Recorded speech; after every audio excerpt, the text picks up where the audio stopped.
بسم الله الرحمن الرحيم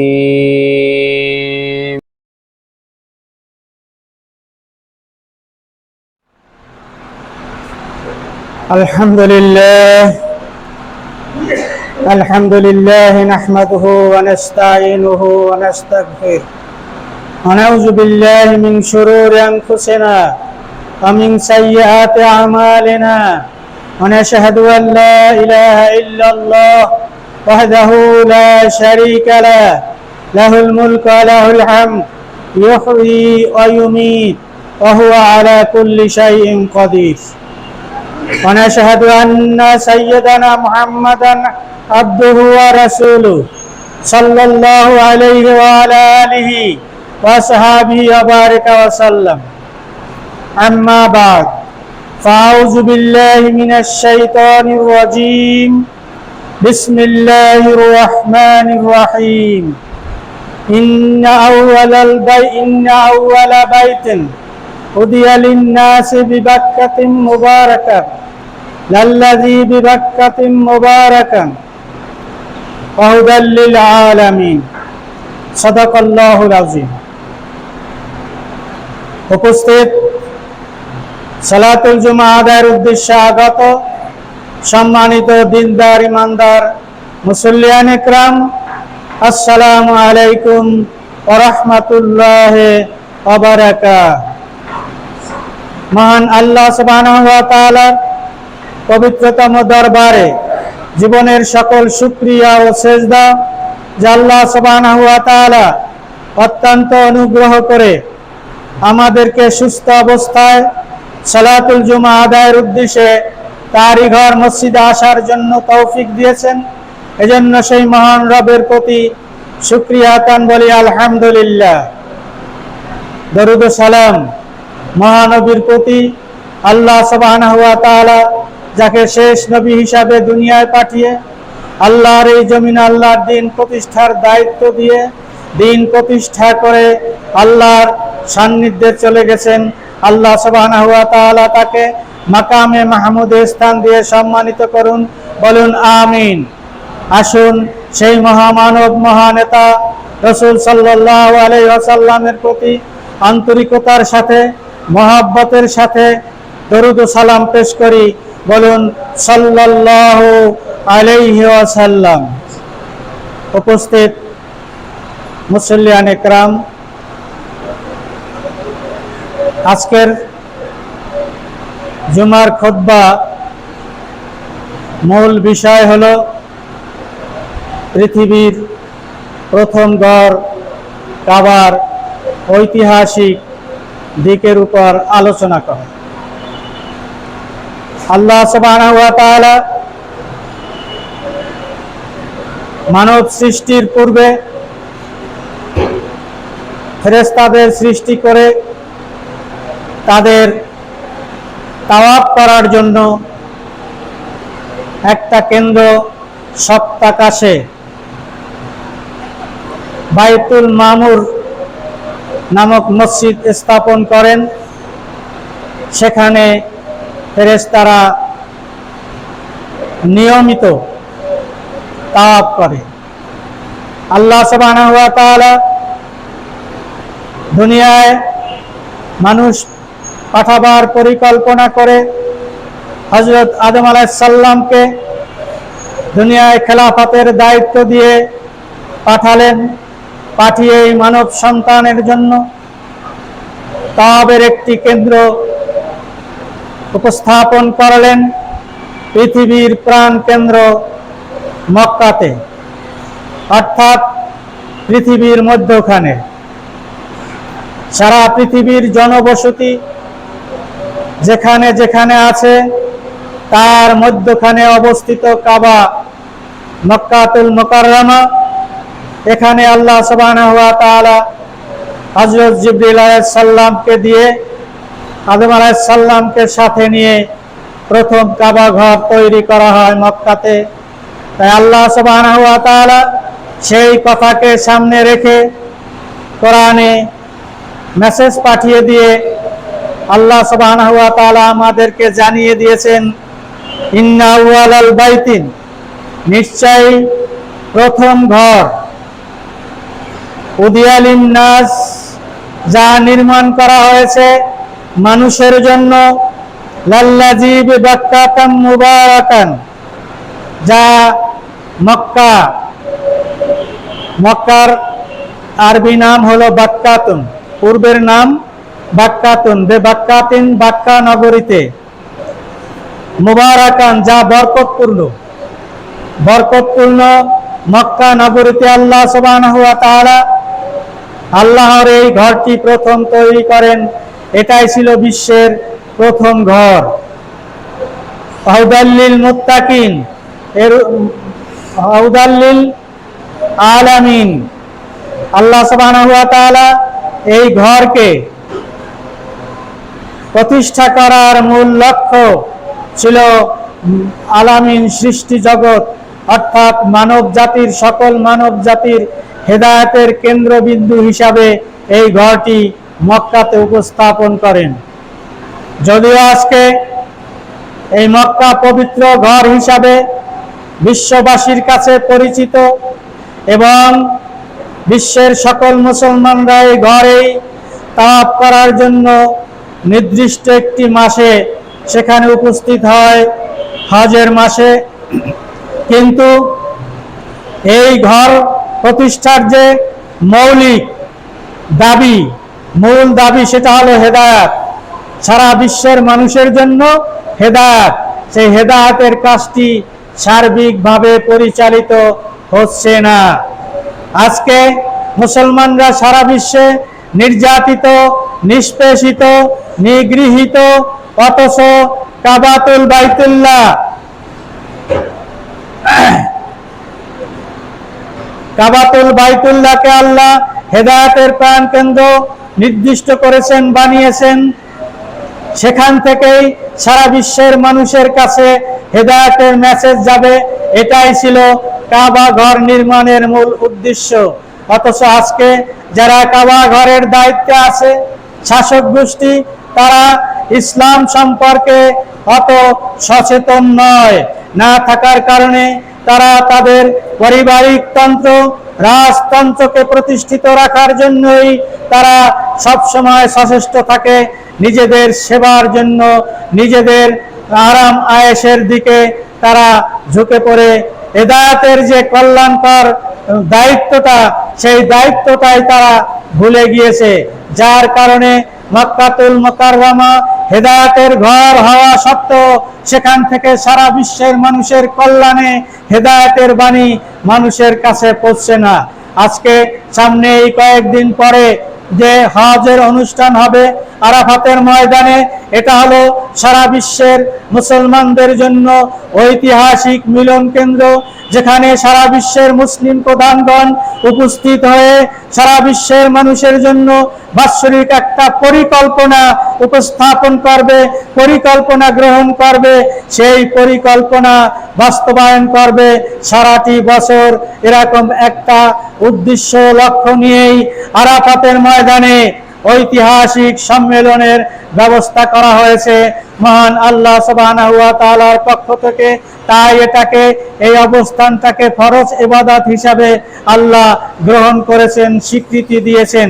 অথচ সেই কাবা আছে, সেই আরাফা আছে, আরাফাতের ময়দানে লক্ষ লক্ষ মুসলিম হাজিদের উপস্থিতি নাই। শুধু সেখানে মুসলিম বিশ্বের কল্যাণে, মানবতার কল্যাণে, ইসলামের কল্যাণে, দ্বীনের কল্যাণে যে সিদ্ধান্ত গৃহীত হয়ে সারা বিশ্বের মুসলমানদের, নির্যাতিত মুসলমানদের নিরাপত্তার দায়িত্ব নেওয়া, অর্থনৈতিক মুক্তির দায়িত্ব নেওয়া, রাজনৈতিক জুলুম শোষণের দায়িত্ব, শোষণমুক্ত সমাজ গঠনের দায়িত্ব নিয়ে যেই দাওয়াতটি সারা বিশ্বে ছড়িয়ে দেওয়ার মূল দায়িত্ব ছিল, সেই দায়িত্বের কাজটি সেখানে হচ্ছে না।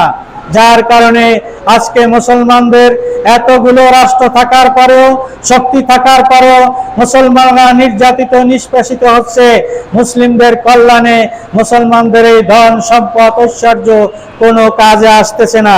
তাই আল্লাহ সুবহানাহু ওয়া তাআলা মুসলমানদেরকে ঐক্যবদ্ধ করে একটি মুসলিম উম্মাহ, একটি জাতি হিসাবে তৈরি করে সারা বিশ্বে শান্তি প্রতিষ্ঠার কল্যাণেই এই কাবাতুল বাইতুল্লাহ আল্লাহ সুবহানাহু ওয়া তাআলা এই ঘরটিকে পৃথিবীতে প্রথম স্থাপন করেছিলেন। সূরা আল ইমরানের 96 নম্বর আয়াত আল্লাহ সুবহানাহু ওয়া তাআলা এই কথাটা এইভাবে বলেছেন, ইন্না আউয়ালাল বাইতি উদিয়া লিন-নাসি লাল্লাযী বিবাক্কাতা মুবারাকান হুদাল লিল আলামিন। এরপর দীর্ঘ 2500 বছর আদম আলাইহিস সালাম থেকে হযরত ইব্রাহিম আলাইহিস সালাম পর্যন্ত 2500 বছর চলে যাওয়ার পরে নূহ আলাইহিস সালামের সময় এই মুসলিম প্রাণ কেন্দ্র কাবাতুল বাইতুল্লাহ বন্যায় প্লাবিত হয়ে ধ্বংস হয়ে যায়। আপনারা জানেন হযরত নূহ আলাইহিস সালামের জাতি আল্লাহর নাফরমানির চরম একটি পর্যায়ে গিয়ে উপনীত হওয়ার পর আল্লাহ সুবহানাহু ওয়া তাআলা ওই জাতিকে প্লাবন দিয়ে, বন্যা দিয়ে, ঝড় দিয়ে ওদেরকে সম্পূর্ণরূপে ধ্বংস করে দেন। এই ধ্বংসের সাথে সাথে ওই প্লাবনে কাবা ঘরও প্লাবিত হয় এবং ধ্বংস হয়ে যায়, কাবা ঘর ভেঙে চুরমার হয়ে যায়। এরপরে আল্লাহ সুবহানাহু ওয়া তাআলা এই ঘরকে পুনর্নির্মাণ করার জন্য 2500 বছর আদম আলাইহিস সালাম থেকে 2500 বছর পরে নূহ আলাইহিস সালামের পরে হযরত ইব্রাহিম আলাইহিস সালামের মাধ্যমে এই ঘরটি নির্মাণ করা হয়। আল্লাহ সুবহানাহু ওয়া তাআলা বলেন, ওয়াইজা বাওয়ানা লিল ইব্রাহিমা মাকানা বাইতে আল্লাহ তুশরিক বি শাইআ ওয়া তাহহির বাইতিয়া লিত-তাইফিনা ওয়াল কায়িমিনা ওয়া রুকআস সুজুদ। সূরা আল হজ আয়াত নম্বর 26। আল্লাহ সুবহানাহু ওয়া তাআলা হযরত ইসমাঈল আলাইহিস সালামকে দিয়ে এই ঘর পুনর্নির্মাণ করার জন্য ইব্রাহিম আলাইহিস সালামকে এই ঘরের স্থান দেখিয়ে দিলেন। ওয়াইজ বাওয়ানা ইব্রাহিমা, যখন স্মরণ করে ওই সময়ের কথা যখন ইব্রাহিমকে কাবা ঘরের স্থান চিহ্নিত করে দেয়া হলো, কাবা ঘর তৈরি করার জন্য, মাকানাল বাইতে এই ঘরটি তৈরি করার জন্য, এই ঘর নির্মাণ করার জন্য স্থান যখন ইব্রাহিম আলাইহিস সালামকে দেখিয়ে দিলেন, তখন ইব্রাহিম আলাইহিস সালাম তার ছেলে ইসমাঈল আলাইহিস সালামকে নিয়ে এই কাবা ঘর পুনর্নির্মাণ করেন। হযরত আদম আলাইহিস সালাম থেকে নূহ আলাইহিস সালাম এবং নূহ আলাইহিস সালাম থেকে ইব্রাহিম আলাইহিস সালাম পর্যন্ত দীর্ঘ 2500 বছর। কত বছর? 2500 বছর কাবা ঘরের নূহ আলাইহিস সালামের প্লাবনের পর কাবা ঘর ইব্রাহিম আলাইহিস সালাম পর্যন্ত 2500 বছর না, 150 বছর প্রায়।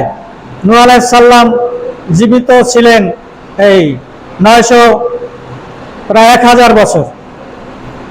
1000 বছর পরে হযরত ইব্রাহিম আলাইহিস সালামের মাধ্যমে এই ঘরটিকে নূতন করে আবার নির্মাণ করা হয়, যেটা পুনর্নির্মাণ হিসাবে গণ্য।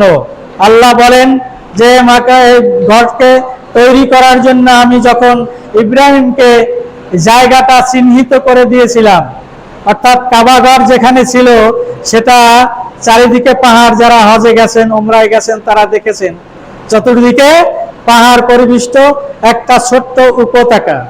এই উপত্যকার মধ্যে কাবা ঘর ছিল, সেটা প্লাবনে ধ্বংস হয়ে যাওয়ার পর উপরে বালুর স্তর পরে ঢেকে গিয়েছিল।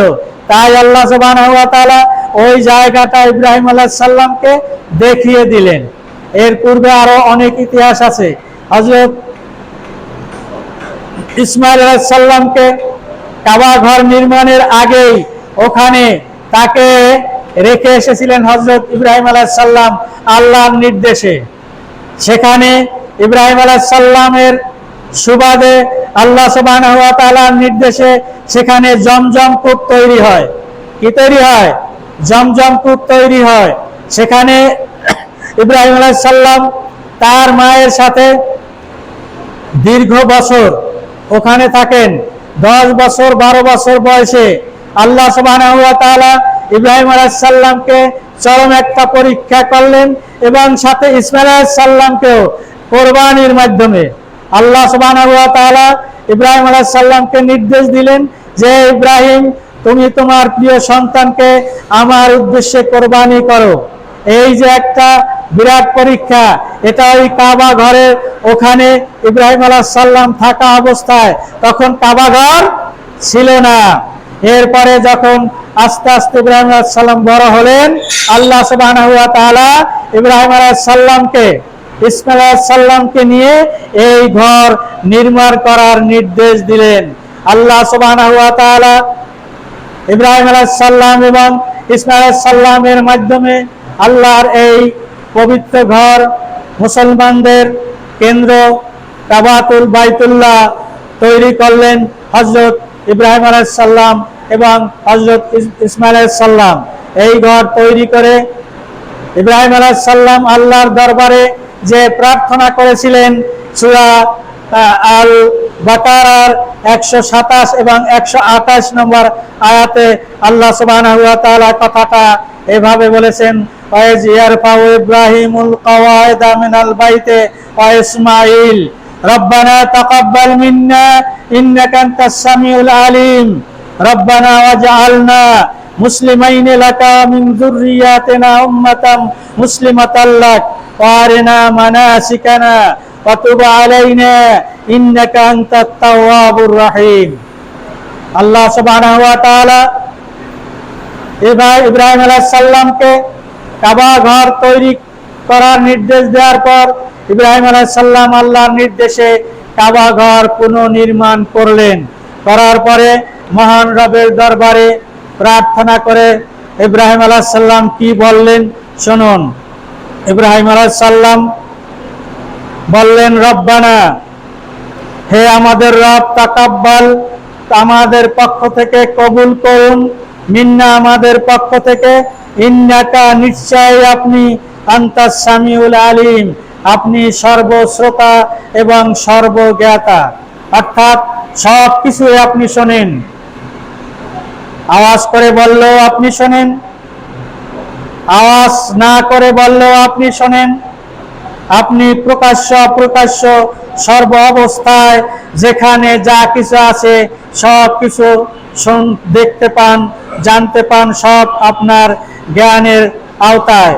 অতএব হে আমাদের রব, আমাদেরকে যে আপনি নির্দেশ দিয়েছিলেন কাবা ঘর তৈরির পুনর্নির্মাণের, আমরা এই কাবা ঘর পুনর্নির্মাণ করে এই ঘরটাকে আপনি আমান হিসাবে গ্রহণ করুন, এই ঘরের নিরাপত্তা দান করুন, আর এই ঘরটাকে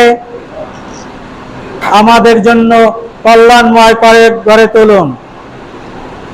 রব্বানা ওয়াজআলনা মুসলিমাইন লাকা, হে আমাদের রব, আমাদেরকে আপনার অনুগত দাস হিসাবে গ্রহণ করুন, মুসলিম হিসাবে গ্রহণ করুন।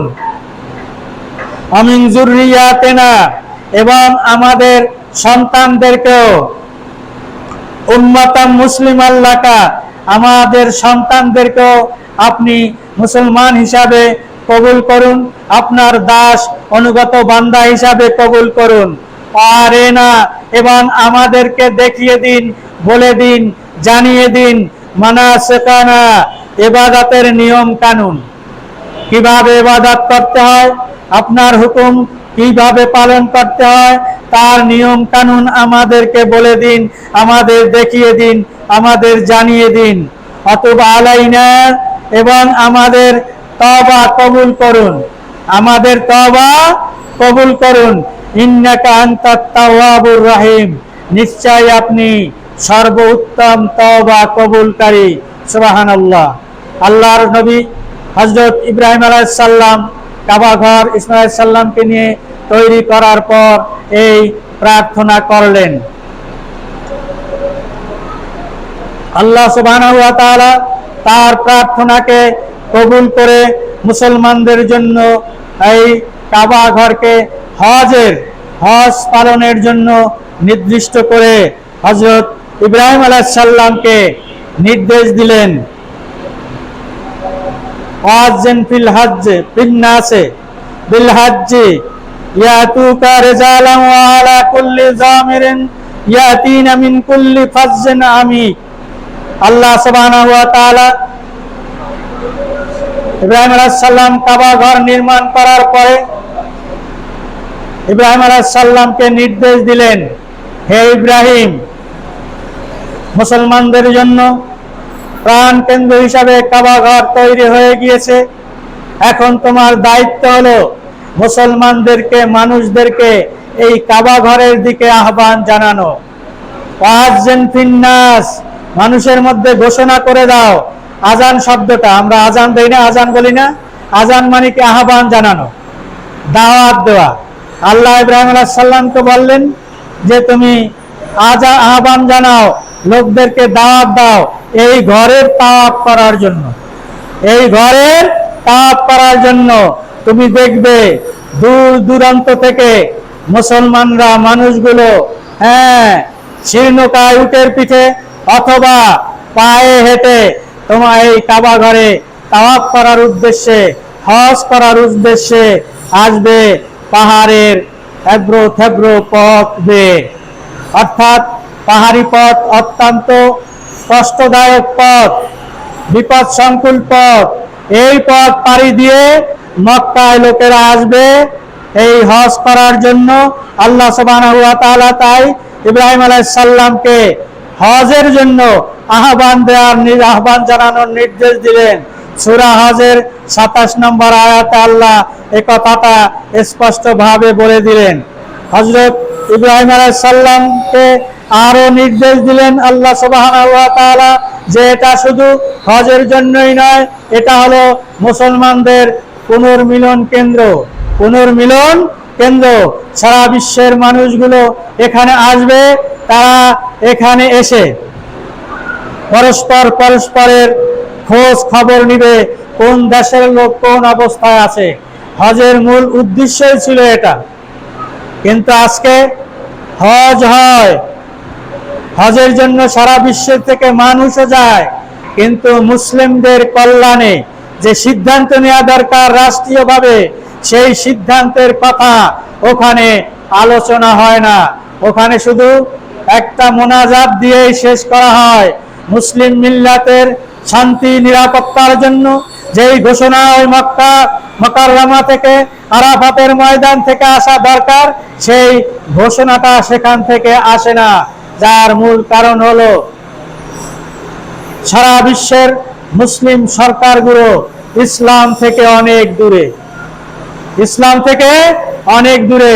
তারা দুনিয়ার ব্যাপারে যত সচেতন, দুনিয়ার ব্যাপারে যত আগ্রহ তাদের আছে, ইসলামের ব্যাপারে তত আগ্রহ নেই, সচেতনতাও নেই।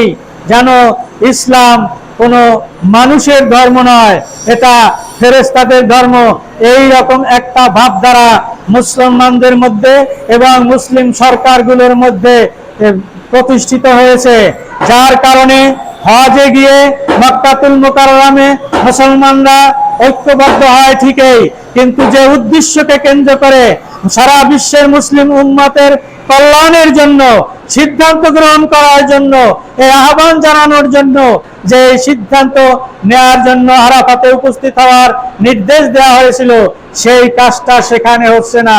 মুসলিম সরকারগুলোর ইসলাম বিদ্বেষী হওয়ার কারণে, মুসলিম সরকারগুলো ইসলাম বিদ্বেষী হওয়ার কারণে শুধু আমাদের দেশেই নয়, সকল মুসলিম রাষ্ট্রগুলোতেই, আরব, স্বয়ং সৌদি আরবেও যদি কোরআনের শাসন চালু আছে, কিন্তু মুসলমানদের কল্যাণে, মুসলমানদের নিরাপত্তার স্বার্থে কাজ করার আগ্রহ সৌদি সরকারের নেই। তারা কোটি কোটি ডলার কামায় আর কোটি কোটি ডলার ভাঙে, আর নিজেরা আরাম আয়েশে দুনিয়ায় জীবন যাপন করে। এটাই যেন ওদের কাজ। মুসলিম মিল্লাতের জন্য, ইসলামের জন্য, দ্বীনের জন্য তাদের কোনো কাজ নেই। এইরকম একটা চরিত্র, এরকম একটা ভাব ওদের মধ্যে প্রতিষ্ঠিত হয়েছে, যার কারণে মুসলমানদের সম্পদ ইহুদি খ্রিস্টানরা ভোগ করছে, মুসলমানরা ভোগ করতে ব্যর্থ হচ্ছে। অথচ আল্লাহ সুবহানাহু ওয়া তাআলা মুসলমানদের জন্যই এই সম্পদ দিয়েছিলেন, যেন সারা বিশ্বের মুসলমানরা আরব মুলুকের সেই গ্যাস এবং তৈল সম্পদ দ্বারা উপার্জিত অর্থ অন্যান্য মুসলিম বিশ্বের গরিব মুসলমানদের সাহায্য সহযোগিতায় সেগুলো ব্যবহার করা হয়। এটাই আল্লাহর মূল উদ্দেশ্য। কিন্তু ইসলামী সরকারগুলোর চরিত্র অনিসলামী হওয়ার কারণে আল্লাহর এই বিধানকে তারা বাস্তবায়ন করতে মোটেও রাজি নয়, যার কারণে অধিকাংশ মুসলিম রাষ্ট্রতেই অনিসলামী হুকুমত চালু আছে, ইসলামী হুকুমত চালু নেই। আল্লাহ সুবহানাহু ওয়া তাআলা ইসলামী হুকুমত চালু করার দায়িত্ব প্রত্যেকটি মুসলমানকে দিয়েছেন, শুধু সরকারকে নয়। সরকারের দায়িত্ব এই কারণে যে সরকার জনগণের শক্তি নিয়ে সরকার গঠিত হয়েছে, অতএব জনগণের কল্যাণে সরকার কাজ করবে, এই কারণে সরকারের দায়িত্ব বেশি। কিন্তু সরকার যদি এই দায়িত্ব পালন না করে, তাহলে যে দেশে ইসলামী সরকার, ইসলামী গভর্নমেন্ট নাই, ইসলামী শাসন ব্যবস্থা নাই, দিন প্রতিষ্ঠা নাই, সেই দেশের প্রত্যেকটি মুসলমানের ইমানের দাবি হলো ইসলাম প্রতিষ্ঠা করার, আন্দোলন করা, সংগ্রাম করা, চেষ্টা করা, যাকে ইসলামী কোরআনের ভাষায় বলা হয়েছে ফাতুজাহিদুনা ফি সাবিলিল্লাহ, আল্লাহর পথে জিহাদ করা। কিন্তু মুসলমানরা আল্লাহর পথে জিহাদ ভুলে গিয়েছে। জিহাদ করে পরস্পরের বিরুদ্ধে ফতুয়াবাজির মাধ্যমে। কে কাফের, কে মুশরিক, কে ফাসিক হয়ে গিয়েছে, কে ধ্বংস হয়ে গিয়েছে। কেউ আমেরিকার দালাল, কেউ রাশিয়ার দালাল, কেউ ইউরোপের দালাল, কেউ ইহুদির দালাল, কেউ খ্রিস্টানদের দালাল, কেউ মুশরিকদের দালাল, এইভাবে বিভিন্ন ভাবে বিভক্ত হওয়ার কারণে মুসলমানরা শক্তিহীন হয়েছে, শক্তিহারা হয়েছে। তারা তাদের নিজেদের ঐতিহ্য, নিজেদের দায়িত্ব, নিজেদের পূর্ব পরিচয় ভুলে গিয়েছে। অথচ আল্লাহ সুবহানাহু ওয়া তাআলা বিশ্বে সারা মুসলমানদেরকে বিশ্ব নেতৃত্ব দেওয়ার জন্যই আল্লাহ সুবহানাহু ওয়া তাআলা কোরআনে ঘোষণা করেছেন, উখরিজাত লিন-নাস তা'মুরুনা বিল মারুফ ওয়া তানহাউনা আনিল মুনকার, তোমাদের উত্থান হয়েছে। আলতাকুম মিনকুম উম্মাতুন ইয়াদুনা ইলাল খায়র, তোমাদের উত্থান করা হয়েছে, তোমাদের সৃষ্টি করা হয়েছে এমন একটা উম্মত হিসাবে যারা মানুষদেরকে কল্যাণের পথে ডাকবে, অকল্যাণ থেকে মানুষকে মুক্তি দেবে এবং অকল্যাণ কাজ থেকে মানুষকে বিরত রাখবে। এটা খুলে দাও, ওয়াজ নষ্ট হয় না। সম্মানিত ভাইরা, সেই দায়িত্ব যেমন সাধারণ মানুষ ভুলে গিয়েছে, সেই দায়িত্ব ভুলে গিয়েছে মুসলিম রাষ্ট্রের সরকারগুলো, যার কারণে ইসলামী সমাজ ব্যবস্থা প্রতিষ্ঠা না করে অনিসলামী সমাজ ব্যবস্থা প্রতিষ্ঠা করে যার যার স্বার্থ আদায় করে দেশের সকল সম্পদ কুক্ষিগত করে সেগুলো ভোগ বিলাসে মত্ত আছে। এটা শুধু আমাদের দেশ নয়, সারা বিশ্বের মুসলিম রাষ্ট্রগুলোর একই অবস্থা। আল্লাহ সুবহানাহু ওয়া তাআলা যেই কাবা ঘরকে মুসলমানদের কেন্দ্র হিসাবে তৈরি করেছে, সেই কাবা ঘর কেন্দ্রিক ইসলাম প্রতিষ্ঠার পরিকল্পনা মুসলমানদের হাতে অবর্তমান, মুসলমানদের হাতে নেই। আল্লাহ সুবহানাহু ওয়া তাআলা সূরাতুল বাকারার 125 নম্বর আয়াতে এভাবে কথাটা বলছেন, ওয়াইজালনাল বাইতা মাসাবাতাল লিন-নাস ওয়া আমনা। কাবা ঘরের ইতিহাস বলতেছিলাম, এটাই আল্লাহর প্রথম ঘর পৃথিবীতে। আল্লাহর ঘর না, পৃথিবীতে প্রথম ঘর আল্লাহ তৈরি করেছে। এটাকে আল্লাহর ঘর এই জন্য বলা হয় যে আল্লাহ এই ঘরটাকে তার ইবাদতের জন্য সৃষ্টি করেছেন। আল্লাহর বসবাসের জন্য ঘর লাগে না, আল্লাহর কোনো ঘরের দরকার হয় না, কোনো সৃষ্টির সহযোগিতা আল্লাহর প্রয়োজন হয় না। আল্লাহ বলছেন মাসাবাতাল লিন-নাস, আমি এই ঘরটাকে মানুষের কেন্দ্র হিসাবে তৈরি করলাম। কেন্দ্র কি? একটা নির্দিষ্ট বিন্দু, যার চতুর্দিকে সব কিছু ওই কেন্দ্রের দিকে মুখাপেক্ষী থাকবে, কেন্দ্রের দিকে মুখ করবে। সারা বিশ্বের মাঝখানে কাবাঘর, সারা বিশ্বের মাঝখানে কাবাঘর। এই কাবাঘরকে কেন্দ্র করেই সারা বিশ্বের মুসলমানরা নামাজ পড়ে কাবামুখী হয়ে। তাই আল্লাহ সুবহানাহু ওয়া তাআলা বলছেন, যখন স্মরণ করো ওই দিনে, ওই তখনকার কথা যখন আমি বাইতুল্লাহকে মানুষের জন্য কেন্দ্রবিন্দু হিসাবে নির্দিষ্ট করলাম এবং এটা শান্তির বাহন বানিয়ে দিলাম। সুবহানাল্লাহ। আল্লাহ অন্য জায়গায় বলেছেন যে এই ঘরটাকে আমি আমান দেওয়ার জন্য, নিরাপত্তা দানের জন্য সৃষ্টি করেছি। এই ঘরে যে ঢুকবে সে নিরাপত্তা লাভ করবে।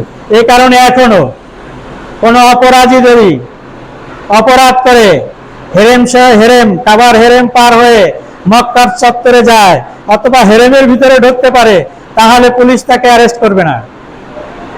পুলিশ তাকে অ্যারেস্ট করবে না, তাকে পাহারায় রাখবে, নজরে রাখবে। হ্যাঁ, যদি ওই কাবার ভিতরে কেউ অঘটন ঘটায়, দুষ্কৃতি করে, হ্যাঁ, কোনো অপরাধমূলক কাজ লিপ্ত হয়, তাকে ওখান থেকে ধরে বের করে দেবে, ওখান থেকে অ্যারেস্ট করবে না।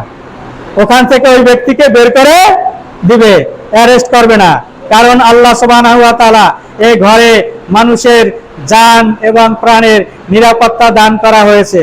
যত যুদ্ধ হোক, কোনো শত্রু যদি ওই কাবা ঘরে প্রবেশ করে তাকে হত্যা করা নিষেধ, তাকে হত্যা করা নিষেধ। এজন্য আল্লাহ সুবহানাহু ওয়া তাআলা বলেছেন, আমনা, এবং আমি মানুষের নিরাপত্তা দানের জন্য এই ঘর তৈরি করেছি। অত্তাখিযু মিন মাকামে ইব্রাহিম মুসাল্লা, এই কাবা ঘরের পাশে মাকামে ইব্রাহিম আছে, সেটাকে তোমরা নামাজের ঘর বানাও, নামাজের স্থান বানাও। এই কারণে যারা হজ এবং উমরা করতে যায় তারা ঘর তাওয়াফ করে, কাবা ঘর তাওয়াফ করার পর মাকামে ইব্রাহিমে 2 রাকাত নফল নামাজ আদায় করতে হয়। কয় রাকাত? 2 রাকাত নফল নামাজ আদায় করতে হয়।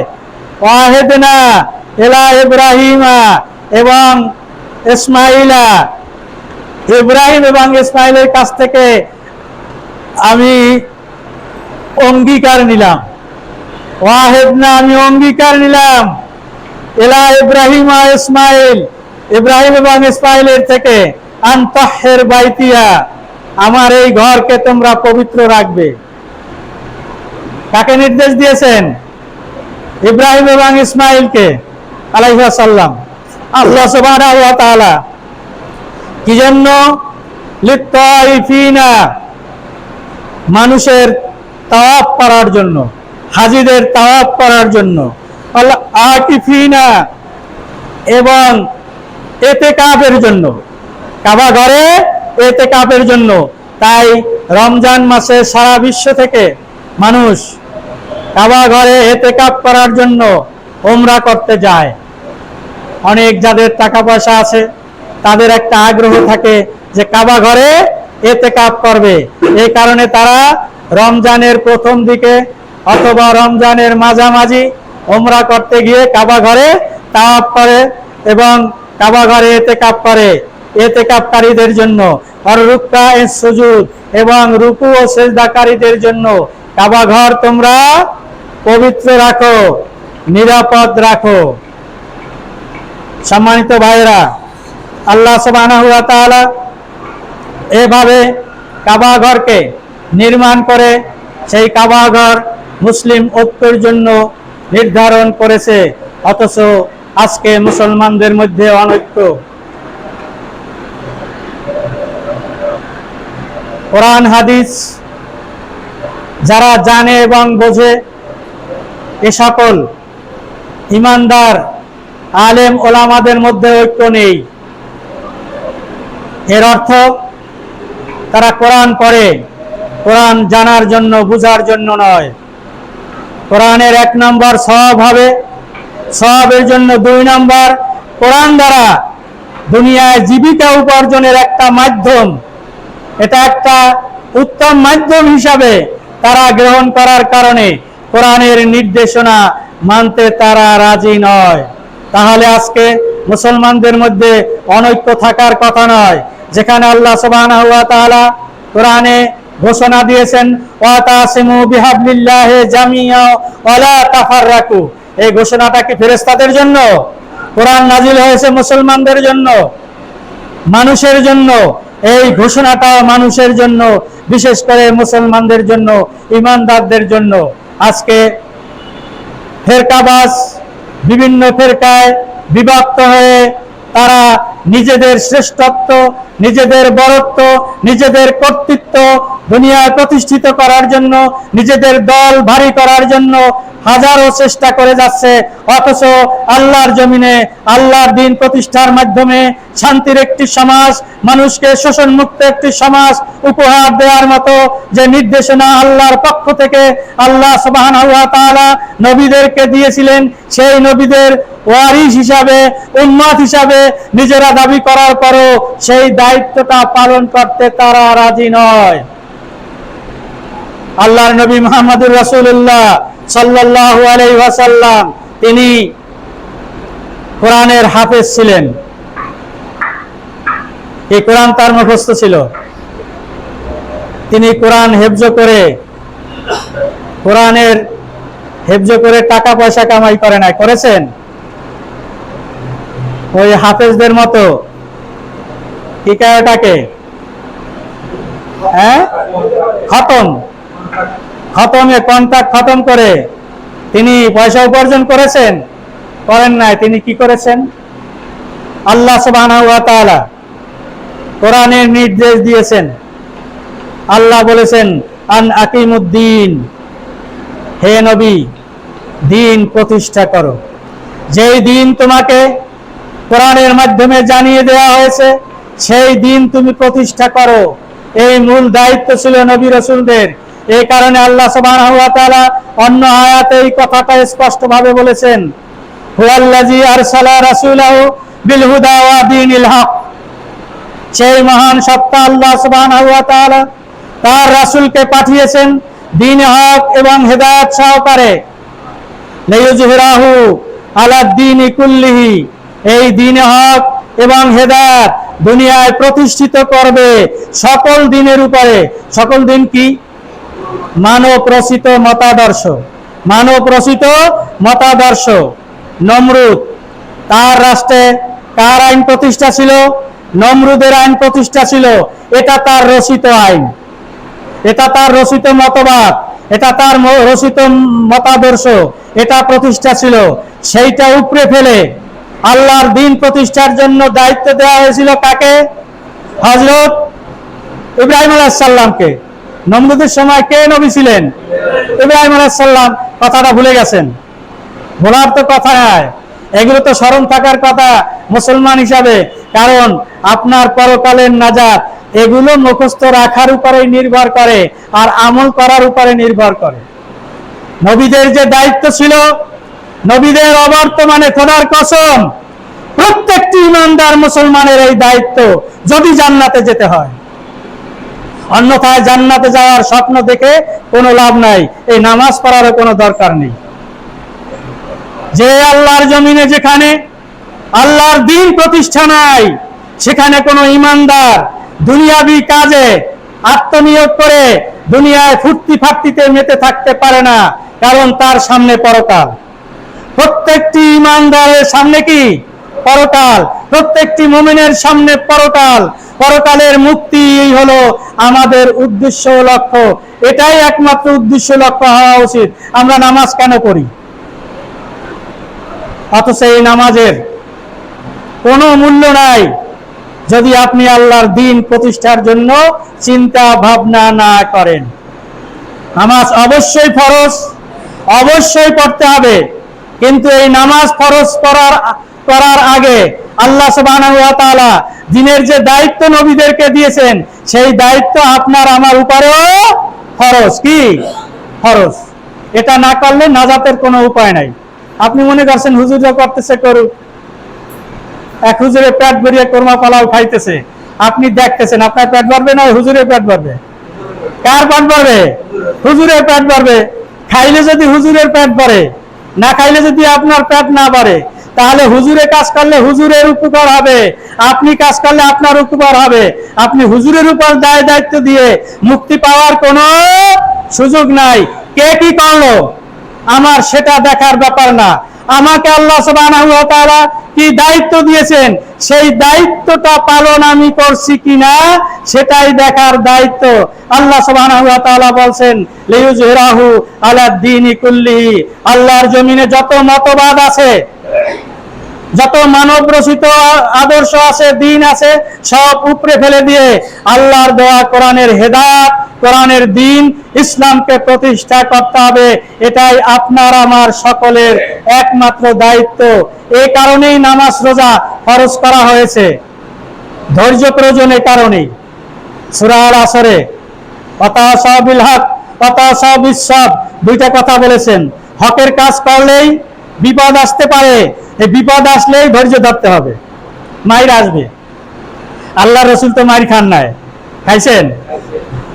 তাহলে আপনি আমি সেই রসুলের উম্মত, দিনের ব্যাপারে যেই রসুল মাইর খাইলো, দাঁত শহীদ করলো, দেশ ত্যাগ করতে হলো, আপনার আমার কিছুই ত্যাগ করতে হবে না। আল্লাহ আপনাকে আমি এমনিই ছেড়ে দেবেন? আল্লাহ ছাড়বেন না। আল্লাহ বলছেন আহাসিবান নাস, মানুষটাকে এই ধারণা করছে আইয়াকুলু আমান্না, যে আমি ঈমান আনলাম, লা ইলাহা ইল্লাল্লাহ মুহাম্মাদুর রাসূলুল্লাহ বললাম, আশহাদু আল্লা ইলাহা ইল্লাল্লাহ ওয়াহদাহু লা শারীকা লাহু ওয়া আশহাদু আন্না মুহাম্মাদুর রাসূলুল্লাহ, এই কথা বলার পর আল্লাহ আপনাকে ছেড়ে দিবেন? আপনি আমাকে পরীক্ষা করবেন না, আপনাকে আমাকে পরীক্ষা করবেন। যে কিভাবে? বিপদ দিয়ে পরীক্ষা করবেন। দিনের উপর চলার জন্য আপনি চেষ্টা করবেন, আপনার চলা বন্ধ করার জন্য শয়তানি শক্তি চেষ্টা করবে, এভাবে আপনাকে আমাকে পরীক্ষা করবেন। তখন আমি দমে যাই না আল্লাহর দিন প্রতিষ্ঠার জন্য চেষ্টা করি, আল্লাহর দিন পালন করার জন্য চেষ্টা করি। সম্মানিত ভাইরা, আল্লাহ সুবহানাহু ওয়া তাআলা এই কাবা ঘরকে কেন্দ্র বানিয়ে মুসলিম সারা বিশ্বের মানুষের মধ্যে ইসলাম প্রতিষ্ঠা করা, ইসলাম প্রচার করার দায়িত্ব দিয়েই নবী রাসূলদেরকে পাঠিয়েছিলেন সেই মক্কাতুল মুকাররমাতে, মক্কা কাবাতুল বাইতুল্লাহ, ওখানে মক্কা নগরীতে। আসুন, সেই কাবা ঘর আজকেও আছে, কিন্তু নবীদের সেই আহ্বান নাই। কাবা ঘর আজকে আছে, নবীদের সেই মিশন নেই, ইসলাম প্রতিষ্ঠার কার্য নেই। অতএব আমরা জান্নাতে যাওয়ার আকাঙ্ক্ষী। জান্নাতে ততক্ষণ পর্যন্ত যাওয়া যাবে না যতক্ষণ পর্যন্ত আল্লাহ সুবহানাহু ওয়া তাআলা আমাদের মধ্যে কল্যাণকর দিন প্রতিষ্ঠার আকাঙ্ক্ষা, ইচ্ছা মনে না পাবে। একজন ইমানদার কখনো ইমানদার হতে পারে না যার ইমানের মধ্যে জিহাদের আকাঙ্ক্ষা নাই, জিহাদ করার ইচ্ছা নাই, জিহাদ করার বাসনা নাই, সে ইমানদার হইতে পারে না। আর যেই ব্যক্তি দিন পালন এবং প্রতিষ্ঠার জন্য চেষ্টা করবে না, সেই ব্যক্তিও ইমানদার হওয়ার যোগ্যতা রাখে না। অতএব আসুন, আল্লাহ সুবহানাহু ওয়া তাআলা আমাদের প্রত্যেককে তার দিনের জন্য কবুল করুন। দিন প্রচার এবং প্রতিষ্ঠার কাজে নিজেদেরকে আত্মনিয়োগ করার তৌফিক দান করুন। আমিন সুম্মা আমিন। আখির দাওয়ানা আনিল হামদুলিল্লাহি রাব্বিল আলামিন। আসসালামু আলাইকুম ওয়া রাহমাতুল্লাহি ওয়া বারাকাতুহু।